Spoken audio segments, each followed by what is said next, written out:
Hindi porket ako'y Apo Kunching, akala nyo ako lang may gustong lumabas ako dito para maglingkod, para magganyan. Pagandamdamin ko po ay wala doon sa paglabas para ako ay maggamot, magganyan. Hindi ko po kayang magpaka sinungaling. Hindi po ako agad pinaluwal kanina sapagkat mayroon palang mensaheng idaratal na sa pamamagitan ng ilang katao lang po sa makatwid. Ang pagbabahagi ng Diyos ay hindi kaila sa tao. Kaya lamang lahat ng tao hindi matuto. Bakit ba may gumagawa ng masama? Bakit ba may nakagagawa ng masama? Kung mayroon bang takot ang tao sa Diyos, ay gagawa ba ng kasamaan? At yan ngayon ang pagnit ninyo. Sa bawat araw,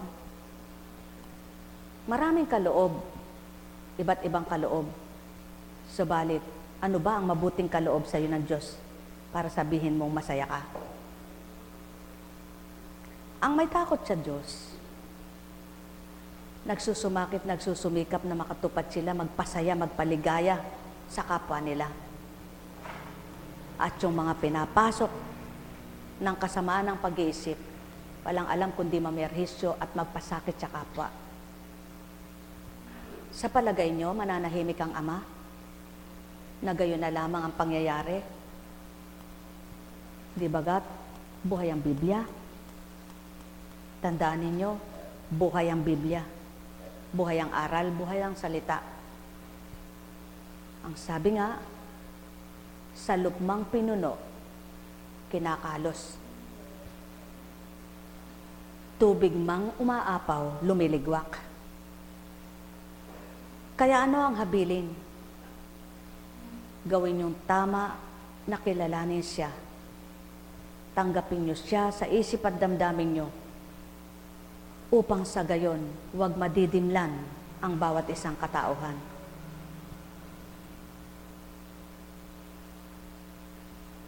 Walang Diyos na makikita kayong bababa para bumulusok at sa harapan ninyo yumakap. Walang Diyos na magsasabi sa inyo na naririnig mo, halika anak. Walang Diyos na magsasabi sa iyong magbago ka. Kaya ang kanyang espiritu ang nagsasabi. At ang taong mga ginagamit niya, ngunit hindi lahat ng tao, ng kapwa-tao ay pinaniniwalaan at tinatanggap. Sa palagay nyo, ang isang masama, lahat ng ginagawa niya ay makapapasa. At may tatago, may takda ang lahat, pakatandaan nyo. Kaya ang layon at nasa ng Ama, kung tunay kayong kumikilala at sumusunod sa Kanya, mabago kayo. Sapagkat ang pagbabago ang kasiyahan at kagalakan. Sapagkat ang pagbabago ang siyang galak ng buhay. At kung kayo'y nagmamadali, at ang pinagmamadali ninyo ay hindi naman tama, sa palagay nyo kapag natapos kayo, masaya kayo? Hindi. Sapagkat lahat ng hindi tama at lahat ng hindi mabuting ginagawa dito sa damdamin ninyo mararamdaman kung masaya kayo o nakasasaya ba ang ginagawa nyo. Kung nasa normal kayong pagkatao at di kayo alipin ng mga gawang sanlibutan tulad ng alak at masamang bisyo, masamang gamot, hindi nyo magagawa ang kalapastanganan sapagkat may konsensya kayo. At kung niloob man ng Ama na maganap ang yaan, panahon din ng Babylonia, tandaan ninyo ng panahon ng Babylonia, nagpakasama ang tao. Pinabayaan niya Subalit nang ibigay niya ng ganti, walang nagawa ang mga pinarusahan niya. Mga minamahal, nalulungkot kayo pag may sakit kayo. Hinahanap nyo, gumaling kayo. Subalit hindi kayo nalulungkot pag nagkakasala kayo. At hindi kayo nalulungkot pag namimerhisyo kayo. Paano kayo magiging masaya kahit gumaling kayo?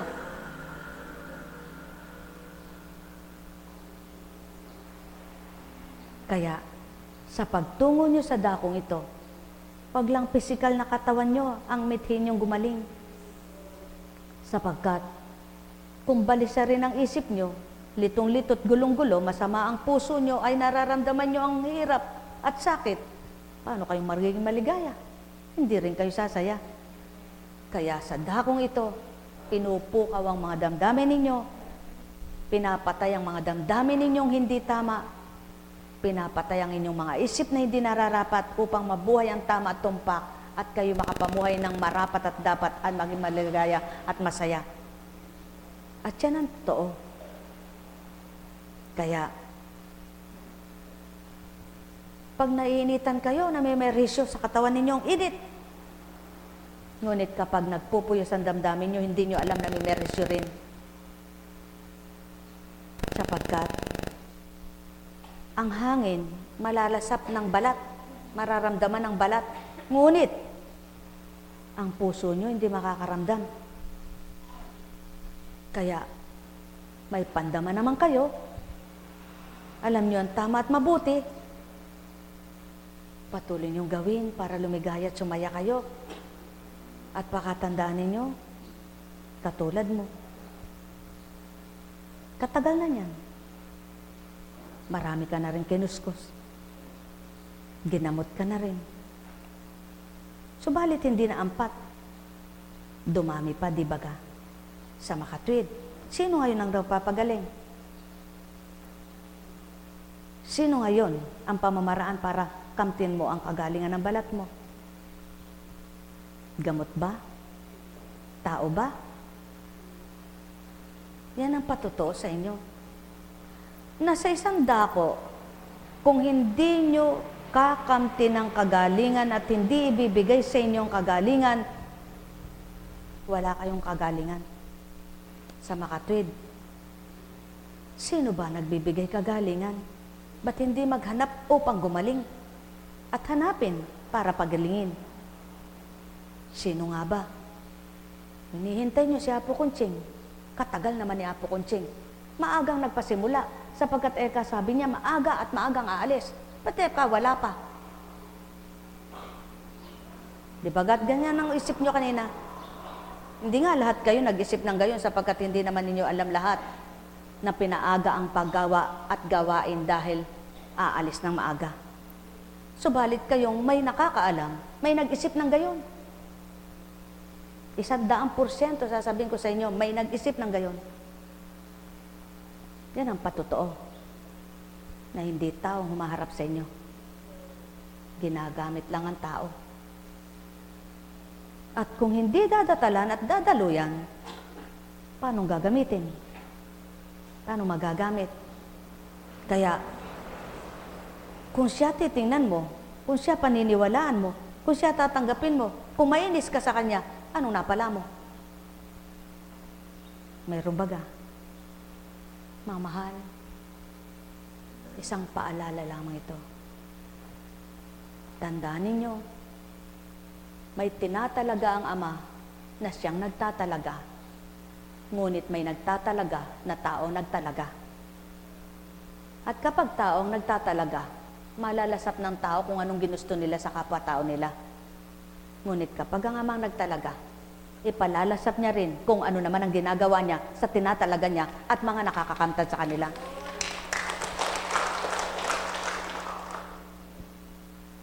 At pakatandaan ninyo,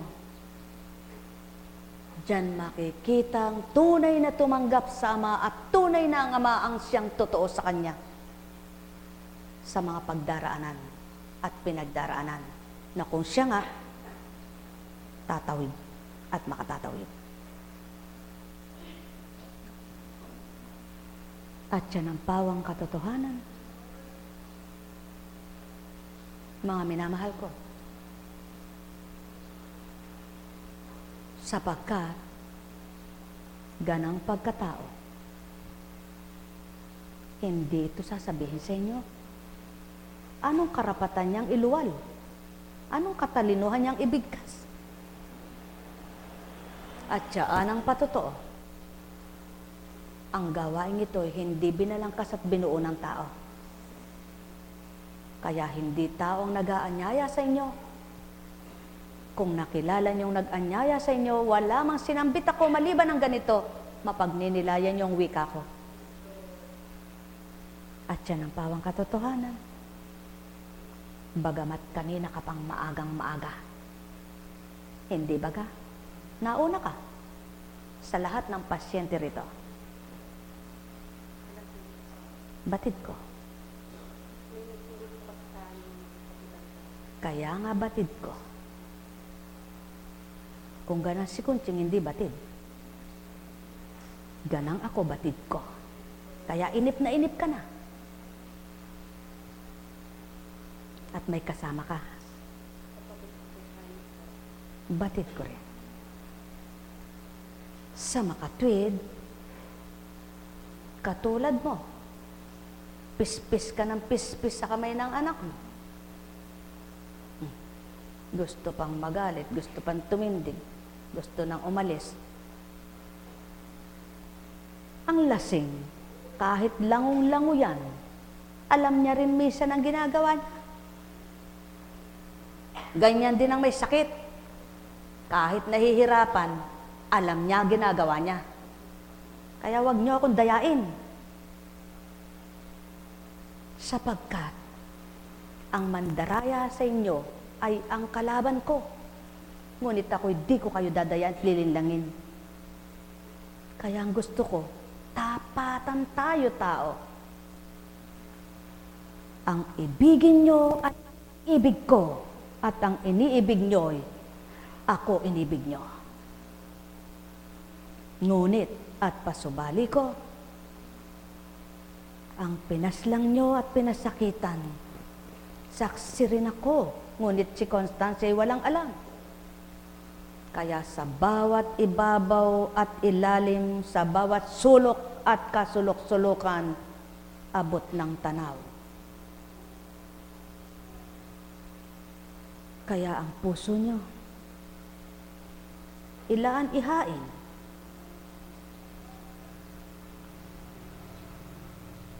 Mababata mo ba ang hinihinging pagbabata? Para balat mo'y maparang at kuminis.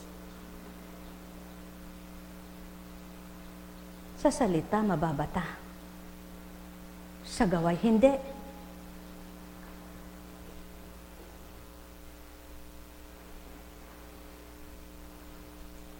At ikaw, gawin mo ang marapat at ikaw'y tatanggap.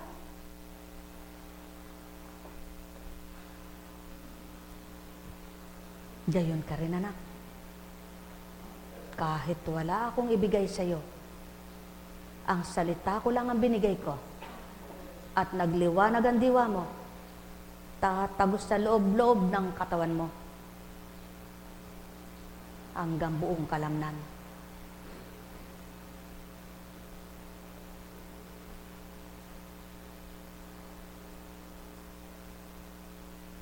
Kaya nga, kung bilang tao, sino magbabata sa inyo? May manggagamot ba sa inyo na di nyo babayaran?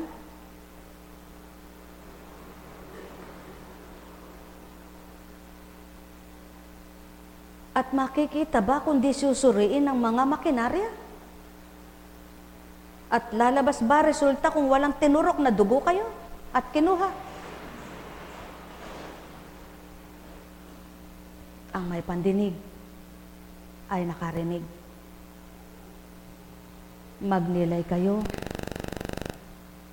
hindi sa pagkain ng kalusugan, para isilid nyo sa inyong tiyan at sabihin nyo lulusog na agad kayo. At lalong hindi sa salapi ang kasiyahan, kundi sa damdamin ito numunukal upang maramdaman nyo at maging masaya at masya ng puso nyo. Lalong hindi kailangan ko ang inyong mga salapi at handog para iligtas kayo, kundi ang kailangan ay puso nyong matapat at maramdaman nyo ang sa inyo'y nangungusap at di mata nyong tinititigan ay taong sa harapan. Sapagkat kayo'y aking minamahal. Mahal na mahal, ngunit gaano man kamahal, may hangganan at wakas, may katapusan ang pagpaparaya. Pakatandaan ninyo, may katapusan ang pagpaparaya. Kaya, kayo'y maging ganap at malulubos din ang inyong galak. Pagharian kayo.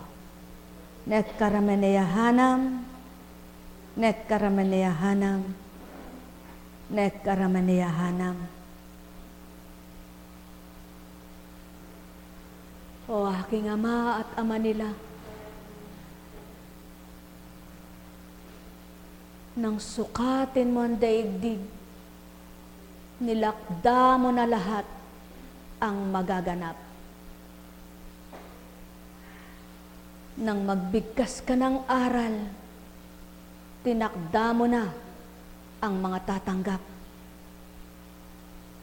Nang magbaba ka ng ayong anak, alam mo na kung sinong kikilalang ganap. At habang may tumutupad, binibigay mo ang dapat. At sa lahat ng tutupad, ikaw ang nakababatid sa lahat. Nekkaramaneyahanam, nekkaramaneyahanam, nekkaramaneyahanam.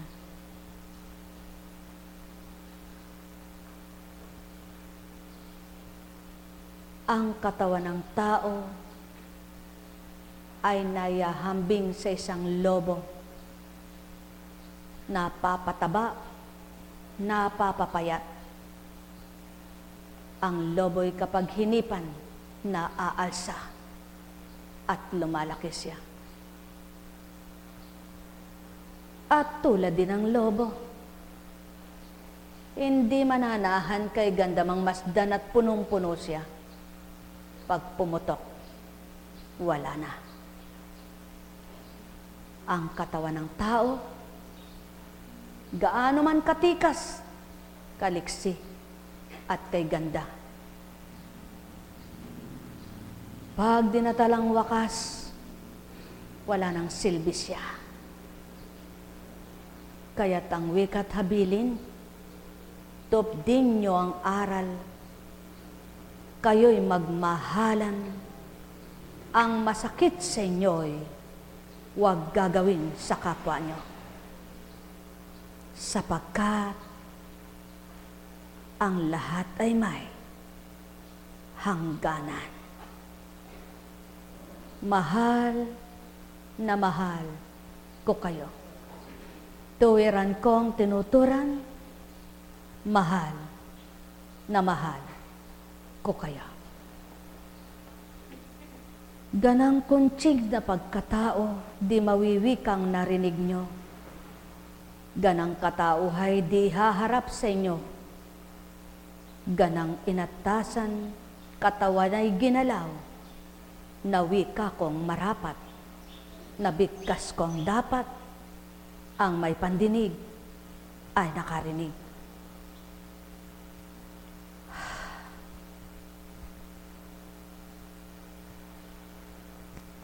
Buhay po ba ang Diyos? Dahil buhay ang Diyos, kayo po ba ay nabagot? Kayo po ba ay nainip? Oh.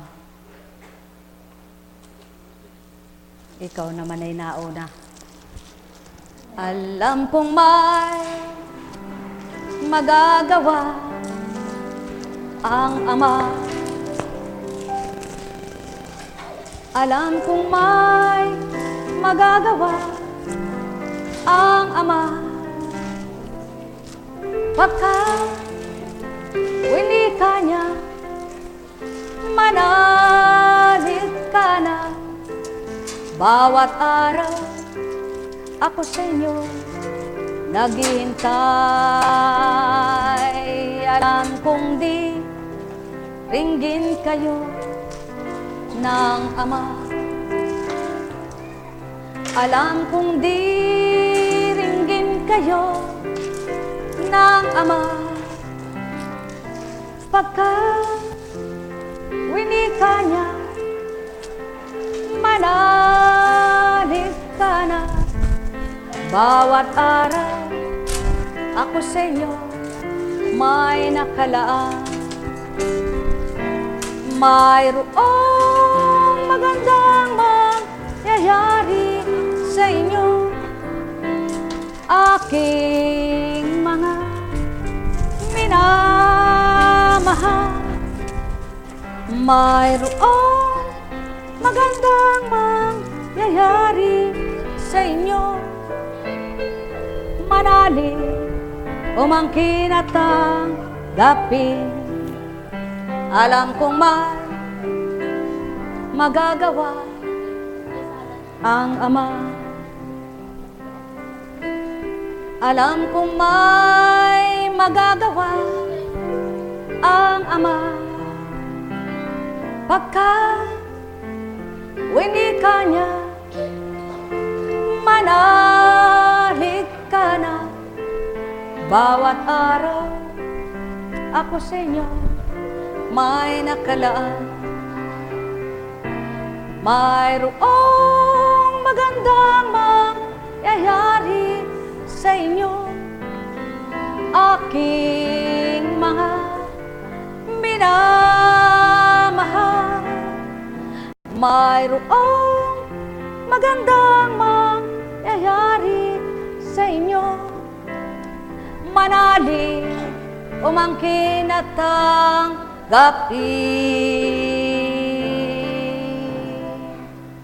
Buhay po ba ang Diyos? Ay, pagpaumanhin po ninyo, sapagkat kung bilang tao, gusto ko po mahaga Ngunit sabi nga po, ang isang pagkatao, walang kapalit. Kaya, kung bilang tao po may ginagampanan, at kaukulang ginagampanan, yung gagampanan na yon, sa kanya yun. Tama po ba? Halimbawa, maghuhugas ng pinggan, Pwede mong ipagkatiwala yan sa marunong maghugas ng pinggan at ibibigay mo muna dahil pwede mong iwanan.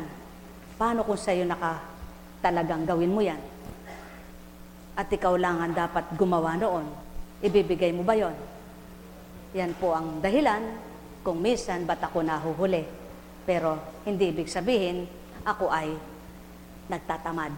Tamaran lang para ako'y magpahintay sa inyo na nagpapa-importante. Hindi ko naman po gusto yung nagpapa-importante. Ayoko naman po yung parang nagpapa-special. Kaya lang po, minsan ayaw ko man, nahuhuli ako dahil hindi naman po pwedeng hindi ko gampanan yon kapag may ginampanan ako. Na kung bilang pagka tayo talaga nakakasuko po, kaya paumanhin kung ako'y naghihintay, kayo'y naghihintay sa akin. Ano po? Kaya sana, makinabang ka, kahit na naghintay ka, pakinabangan mo ang Diyos na kasama mo kahit saan ka. Kasama mo kahit saan ka. Kasama nyo kahit saan kayo. Kaya lamang, hindi nadarama ng marami. Sana, nawa, madama siya para lumigaya ang bawat isa. Pagpalain kayo. Sa pangalan Diyos Ama, Diyos Anak, Diyos Espiritu Santo, may bukas pa. Pagpalain kayo, umayo kayong may galak, may saya, may ligaya, at puspos ng pag-asa. May tanong po ba kayo? Kaya nawa, huwag kayong magdamdam kung gusto mong bumalik bukas, bumalik ka. No? Dahil malayo po ang biyahe. Ano po? Tanggapin niyo po ang Panginoon sa puso niyo nang umuwi kayong masaya. Buhay po ba ang Diyos? O, sige na po. Pasensya na po. At, Cecil, pakilista mo kung ano na. Yung balat ng, tsaka yung mo. Mahabang proseso ito. Kaya mo bang gawin at tiisin? O, sige po. Sabay na po.